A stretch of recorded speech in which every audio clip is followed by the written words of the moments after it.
Kembali di Fakta 62, dinamika drama koalisi pengusung calon presiden dan wakil presiden juga menjadi salah satu isu politik panas di tanah air sepanjang 2023. Drama koalisi juga diwarnai putusan Mahkamah Konstitusi yang penuh kebetulan. Gara-gara ini warganet juga menjuluki MK dengan istilah Mahkamah Keluarga.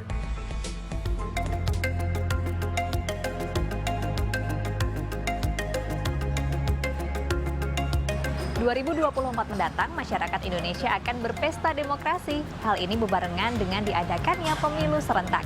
Namun sepanjang 2023 saja dalam persiapannya sudah ada banyak sekali drama politik yang terjadi. Salah satu yang gempar dan menghebohkan adalah adanya drama koalisi bagi para partai pendukung pasangan yang akan maju di 2024 mendatang.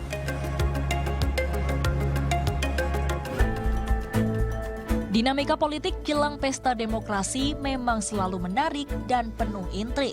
Demikian pula dengan drama-drama politik yang terjadi sepanjang tahun 2023 jelang Pilpres tahun depan. Saling dukung dan cari kawan untuk bisa menangkan kontestasi politik terus dilakukan. Bahkan ada yang sakit hati lalu keluar dari koalisi, seperti yang terjadi dengan partai para pengusung paslon. Benar adanya dalam dunia politik tak ada kawan dan lawan abadi. Yang ada hanyalah kepentingan abadi. Partai Demokrat yang diketuai oleh Agus Harimurti Yudhoyono awalnya mendukung penuh Anies Baswedan. AHY bahkan digadang-gadang jadi cawapres Anies pada kontestasi Pilpres 2024 mendatang. Dukungan dari masyarakat sudah berdatangan untuk Anies AHY. Apalagi beredar tulisan tangan Anies yang meminta AHY untuk mendampinginya kelak. Namun tak disangka-sangka Anies justru berlabuh pada Ketua Umum Partai Kebangkitan Bangsa Muhaimin Iskandar atau Caimin. Merasa tidak terima, dihianati dan juga merasa tidak dilibatkan dalam pengambilan keputusan ini. Maka dari itu AHY pun membawa Partai Demokrat untuk hengkang dan mencabut dukungannya terhadap Anies Baswedan. Pada saat itu, Presiden ke-6 Indonesia Susilo Bambang Yudhoyono yang merupakan Ketua Majelis Tinggi Partai Demokrat sampai harus turun tangan dalam menanggapi kasus ini. Nah, sekarang saja tidak sidik, tidak amanah, tidak memegang komitmennya bagaimana nanti kalau menjadi pemimpin dengan kekuasaan yang besar, rakyat akan diapakan? Yang kecewa tentu bukan petinggi Demokrat saja, namun juga para pendukungnya. Sampai-sampai baliho dan poster dukungan terhadap Anies dari Partai Demokrat diturunkan dan dirobek simpatisan. Tak ingin berlarut dalam kecewa, Partai Demokrat pun bangkit dan pindah haluan. Dengan bergabung ke koalisi Indonesia Maju, mendukung Prabowo Subianto dan Gibran Rakabuming Raka.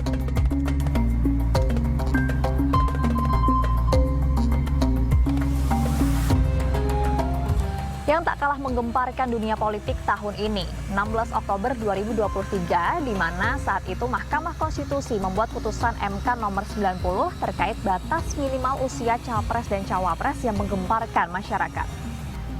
Awalnya, isu perubahan batas minimal usia capres dan cawapres ini menjadi besar setelah nama Gibran Rakabuming Raka terus dielu-elukan untuk bisa maju menjadi bakal calon wakil presiden untuk maju di kontestasi politik 2024 mendatang. Awalnya MK menolak gugatan Partai Solidaritas Indonesia terkait batas minimal usia capres yang diturunkan menjadi 35 tahun. Namun kemudian MK mengabulkan perkara yang sama yang diajukan oleh mahasiswa bernama Almas Sakibiru. Ia meminta MK mengubah batas minimal usia capres-cawapres menjadi 40 tahun atau berpengalaman sebagai kepala daerah baik di tingkat provinsi maupun kabupaten kota. Berusia paling rendah 40 tahun atau pernah sedang menduduki jabatan yang dipilih melalui pemilihan umum, termasuk pemilihan kepala daerah. Putusan ini pula yang kemudian melenggangkan Gibran untuk mendaftar ke KPU menjadi cawapres di Pilpres 2024 mendatang. Masyarakat menganggap ini merupakan hal yang janggal karena seakan-akan dibuat agar Gibran dapat mendaftar. Seperti yang kita ketahui, Anwar Usman yang saat itu menjabat sebagai Ketua Mahkamah Konstitusi merupakan ipar dari Presiden Joko Widodo sekaligus paman dari Gibran Rakabuming Raka. Banyak gugatan yang masuk ke Mahkamah Konstitusi. Dibentuklah Majelis Kehormatan Mahkamah Konstitusi atau MKMK untuk mengusut tuntas hal ini. Akhirnya pada 8 November, MKMK menetapkan bahwa Anwar Usman melanggar kode etik berat. Begitu pula pada hakim konstitusi lainnya yang dianggap membiarkan hal ini berlangsung. Buntut panjang dari hal ini adalah Anwar Usman kemudian diberhentikan dari jabatannya sebagai Ketua Mahkamah Konstitusi dan juga digantikan dengan Hakim Suhartoyo. Yang mana Good People meskipun dalam penetapannya terdapat pelanggaran kode etik, namun putusan nomor 90 ini tetap dinyatakan mutlak dan tidak dapat dibatalkan. Berbagai manuver politik dilakukan para elit untuk dapat memenangkan pemilu mendatang. Dinamika pemilu seperti ini agaknya menjadi hal yang lumrah tiap menyambut kehadiran pemilu. Tapi yang perlu kita sadari, jangan sampai hal ini memecah belah kita ya, Good People. Memang dalam berbagai event pemilu, ada saja variabel-variabel kunci yang kemudian bisa melahirkan huru-hara dan kegaduhan politik. Dulu misalnya 2019, huru-haranya karena terbelah antara cebong dan kampret, antara pendukung Jokowi dan Prabowo. Sangat ekstrim pembelahannya, karena isu yang dibawa itu adalah isu yang berbasiskan sentimen primordial, sentimen agama, ya. Dengan Pilpres 2024, isunya memang tidak berbasiskan agama, tapi isunya lebih kepada bagaimana hubungan Jokowi dan PDIP, hubungan Jokowi dengan Megawati Soekarno Putri yang ini dianggap sebagai konflik internal partai sebenarnya yang merembet kemana-mana. Isunya berbasiskan politik dinasti, putusan Mahkamah Konstitusi, dan yang paling penting adalah karena kelihatan Jokowi itu mendukung salah satu calon dan tidak mendukung yang lainnya. Ini yang saya kira memang titik kulminasi sebenarnya yang menjadi penyebab betapa drama-drama politik, huru-hara politik, dan kegaduhan politik itu muncul ke permukaan.